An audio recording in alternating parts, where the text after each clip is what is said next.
বিশ্বনবী বললেন, ওই চার ব্যক্তির জন্য জান্নাত অপেক্ষা করে। জান্নাত তাদেরকে চায়, জান্নাত তাদের জন্য অপেক্ষা করে। চার শ্রেণীর ব্যক্তির জন্য জান্নাত অপেক্ষামান। এক নাম্বার হচ্ছে ওই ব্যক্তি তেলাওয়াতুল কোরআন, যে ব্যক্তি সুন্দর করে তেলাওয়াত করে, যে ব্যক্তি কোরআনের তেলাওয়াত করে, ওই ব্যক্তির জন্য জান্নাত অপেক্ষা করে।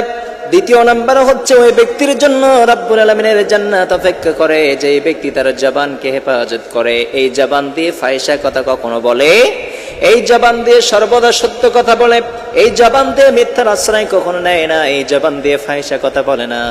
কিন্তু বর্তমান সমাজের মধ্যে চায়ের দোকানে যখন যাই, ফাহিশা কথার ছড়াছড়ি আছে না নাই? ফাহিশা কথা আমাদের সবসময় আমরা বলতে থাকি এই জবান দিয়ে। কিন্তু বিশ্বনবী বললেন, এই জবান তোমার জন্য হয় নাজাতের ওসিলা হয়ে যাবে, আবার এই জবান তোমার জন্য জাহান্নামের কারণ হয়ে যাবে। এই জবান দিয়ে তুমি যদি সত্য কথা বলো, এই জবান দিয়ে তুমি যদি অন্যায়ের বিরুদ্ধে প্রতিবাদ করো, তাহলে এই জবান তোমার জন্য জান্নাতের উপক্রম হয়ে যাবে। আর এই জবান দিয়ে যদি সমাজের মধ্যে ঝগড়া লাগিয়ে দাও, একজনের কথা আরেকজনের কানে লাগিয়ে দাও, এই জবান দিয়ে তুমি যদি অন্যায় কথা বলো, এই জবান দিয়ে যদি মজলুম ব্যক্তির উপরে গালিগালাজ করো, এই জবান দিয়ে অন্যায়ের বিরুদ্ধে প্রতিবাদ না করে ফাহিশা কথা বলো, এই জবান তোমার জন্য জাহান্নামের কারণ হয়ে যাবে। কিন্তু বিশ্বনবী বললেন, চার ব্যক্তির জন্য জান্নাত অপেক্ষমান। এর মধ্যে দ্বিতীয় নাম্বার হলো যে এই ব্যক্তি জবানের হেফাজত করবে, ওই ব্যক্তির জন্য জান্নাত ওয়েলকাম জানানোর জন্য রেডি হয়ে আছে।